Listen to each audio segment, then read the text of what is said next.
Hey Internet, it is Saturday here in Jersey. We are the day before the Super Bowl, which we're not going to talk about on this channel. We may wind up talking a little bit about it on Herd Watching, but honestly, if I wanted to listen to a bunch of commercials and or Lady Gaga lecture me about politics, I would shoot myself in the head. So I got nothing to say, and in particular because the Dallas Cowboys aren't playing, which means the Dallas Cowboy cheerleaders are not going to be there. And anyone from my generation can tell you there really isn't any other reason to watch football unless you're a football fan for the game itself, other than the Dallas Cowboy cheerleaders. I know other teams have started using cheerleaders I'm sure they're all lovely and talented young women, but my heart belongs to the first real squad that I came across as a young man. So what can I tell you? We're not going to be talking about it. We are going to be talking about 2007, though. So last weekend I took a bunch of stuff to Goodwill, including in there was a couple of video cameras that I used way back in the dawn of time. And I've made a living on and off doing video work for clients and for myself.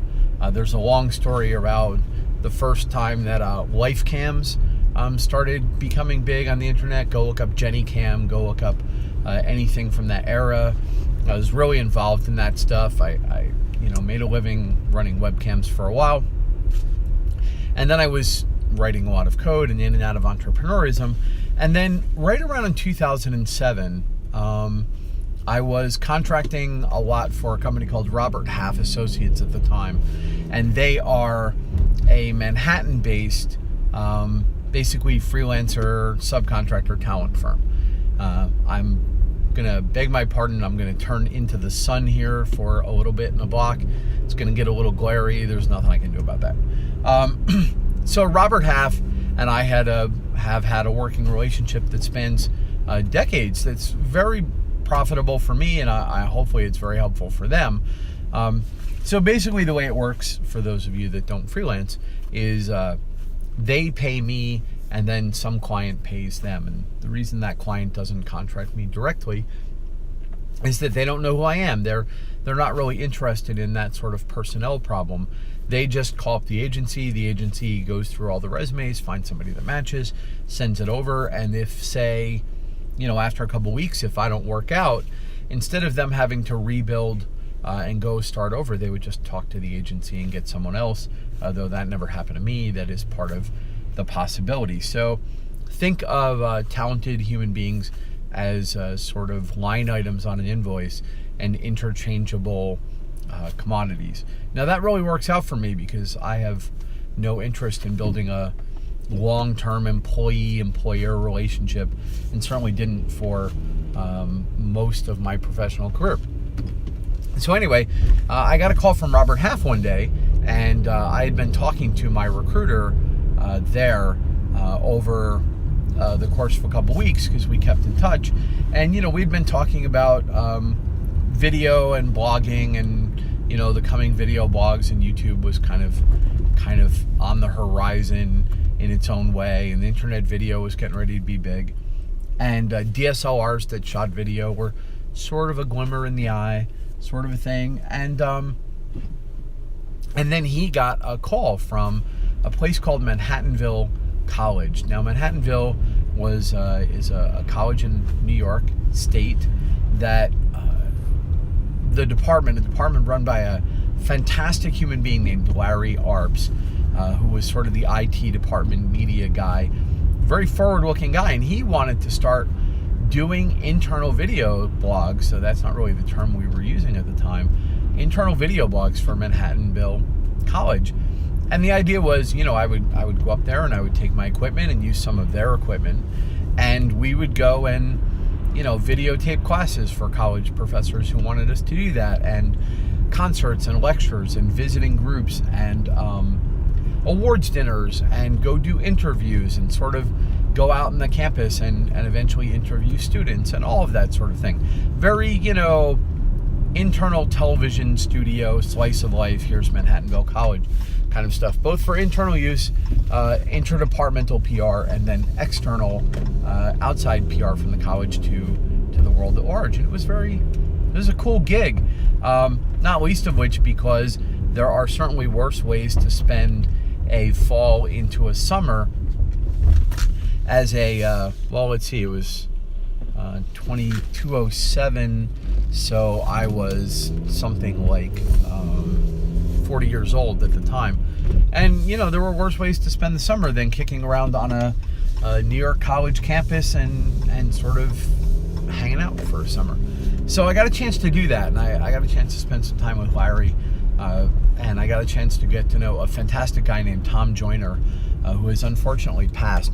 Tom was a great guy, Larry was a cool guy, and it was a great time, and I got paid very well, and we shot a bunch of video, and I would take it home and edit it, and we would render it down. We were rolling big time there because we were going 640 by 480 and occasionally looking at HD at a time when most places on the web were supplying 320 by 240. But because most of it was for internal use within the college, most people were on the college's network, and bandwidth was not as big a problem as you would think. But in any case, what I found when I gave that camera to Goodwill was I took out the tape and I took out the memory card, and I eventually, just the other day, got to read the memory stick, which is the format that Sony camera used, this thing called memory stick. It was craziness.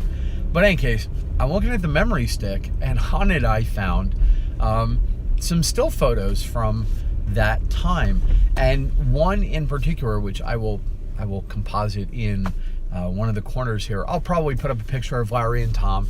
I'll put up a picture of Manhattanville College. I have more photography from that, but I don't, since a lot of that was shot, for Manhattanville and with the expectation that it would be used internally in Manhattanville, I'm not going to go ahead and put that up here on YouTube.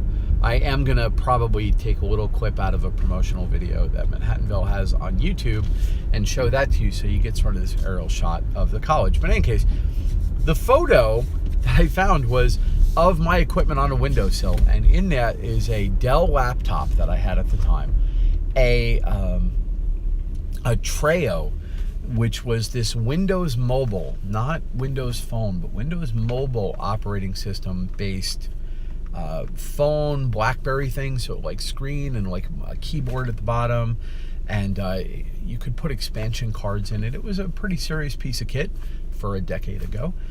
And there's a cable from that phone to that laptop because I was, like the hot nerd on campus. My phone could supply internet, could act as a modem for my laptop via direct connection, which made it pretty cool. And then on top of that, next to it, what really got me was I had a backpack right there. And it's not the same backpack I have now, but I was struck by how it's set up exactly the same. There's a water bottle on the outside, and my keys are there, and the strap is being used exactly the same way.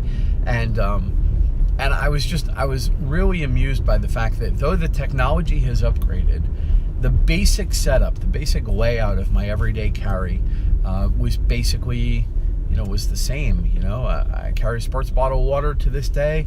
My backpack has a multi-tool, and it's a slightly larger version of what I carry on my person, and then my backpack is more, and then my car has more of that depending on where I'm going to be. And I don't know, it was really kind of a blast. And as I look back on it, this experiment we're doing with me in front of the camera is new, because I usually work behind the camera and have done for a while, on and off for more than a decade, or actually 2. And I don't know, I just got a kick out of seeing that and sort of being transported back to that time when, it was very cool being a professional video blogger at a time long before that was really a common thing. And that's interesting to me. So hopefully you guys find it interesting.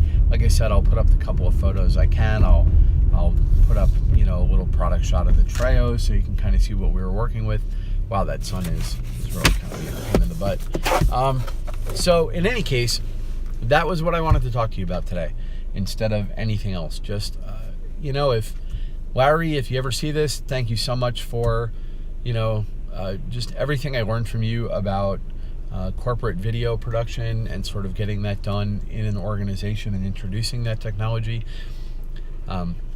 Tom, I had a great time with you, though obviously Tom will never see this video, which is unfortunate.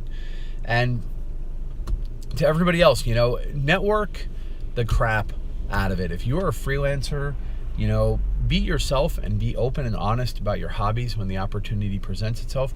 Because if I hadn't been speaking off the cuff with this recruiter, just sort of shooting the breeze, he would have never known that I could do video, and he would have never been able to place me, and we wouldn't have made that money together.